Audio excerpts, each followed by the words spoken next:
As the mainstream media loses more and more power, they've become more and more dangerous.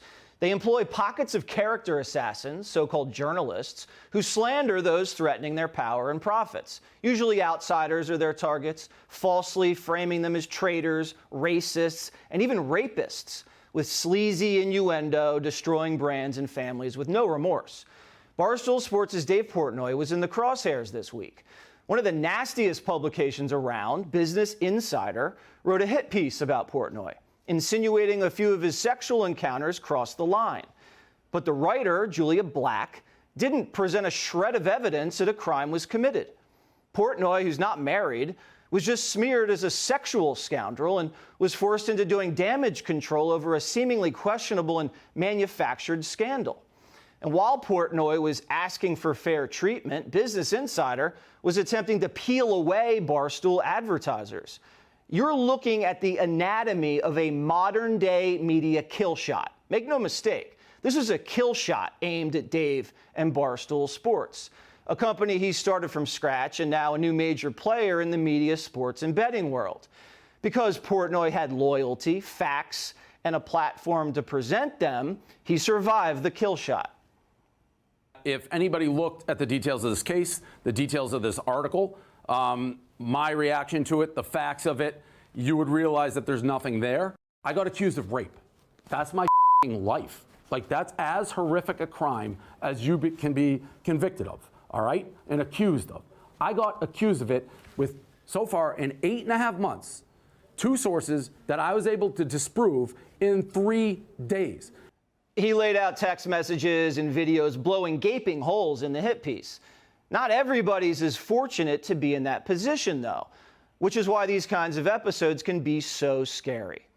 Let's bring in Dave Portnoy, founder of Barstool Sports. So, Dave, what did you learn this week about the media? You know, it was actually scary. I already knew a lot of people didn't like me, and I already know there's a lot of falsehoods, and, you know, you always hear the term fake news, and until you're really a victim of it or in the crosshairs, you don't realize how bad it can get. And you're right. I had the ability to fight back, and, you know, I had the receipts. I had DMs that I hadn't deleted, but I'm lucky because I actually do delete DMs time to time and clean my phone. I just happen to have them. So if I didn't have that, you know, it's a he said, she said. I have nothing to prove. I got lucky that I had all the receipts and could plead my case.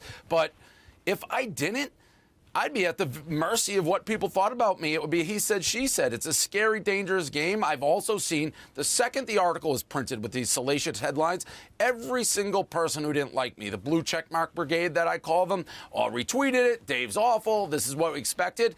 I have definitively proven my innocence. None of them are retracted. None of them had to say anything. They just let you out there to die. They go and they hide. It's disgusting. Yeah, they're never going to issue a retraction. That's not their playbook. And didn't you say that you had contacts with this reporter, her editor, and were trying to offer her information to update the story at least? What was their reaction to that? So the way it broke down is they contacted me 8.5 months ago, Julia Black, and said she wanted to do a glowing piece on me, my rise in the media and stocks. I declined. I said, thanks for the interest, not interested. I didn't hear till 8.5 months from her with all these allegations. I heard from every single girl. She literally contacted everybody I'm associated with in social media, girls I didn't even know. If somebody talked about me, asking if they had dirt on me. So the article was published. They withheld the police report, I believe, because they had it, didn't put it in there, because there is a police report that is nonsense and goes directly against the story of one of the accusers. They produced the report. That's how I have it. It says the opposite.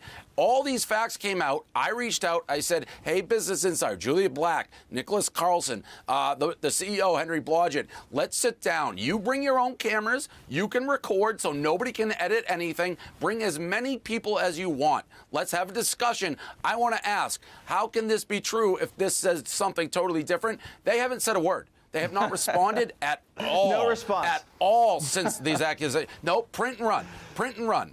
Yeah, no, it's a character assassination. They're snipers. They hit you and they walk, and that's their role. They did that with me one time, not to the same level. Blodgett, this guy who's a fraudster, convicted, he's not even allowed to trade, Securities. They were supposed to write a nice profile about the five. They cleaved a separate article off about me, calling me a white supremacist because I used a phrase, clash of civilizations.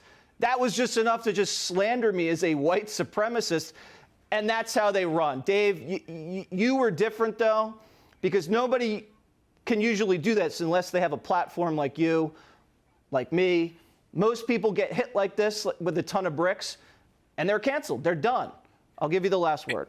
And it's disgusting because Henry Blodgett bought a newsletter called The Morning Brew. We just got tweets from them today. The Morning Brew, which they tried to delete, literally saying their game plan to stay relevant, throw as many arrows across the internet. Who cares if they're accurate and maybe one will hit? This is their game plan. Smear, make money off it, and leave everybody in wreckage and go on to the next target. Well, I feel like you're going to be getting some revenge, and we'll be paying attention to what that looks like. Dave Portnoy, Barstool Sports. Have a great rest of your weekend. Thank you. Hey, Sean Hannity here. Hey, click here to subscribe to Fox News YouTube page and catch our hottest interviews and most compelling analysis. You will not get it anywhere else.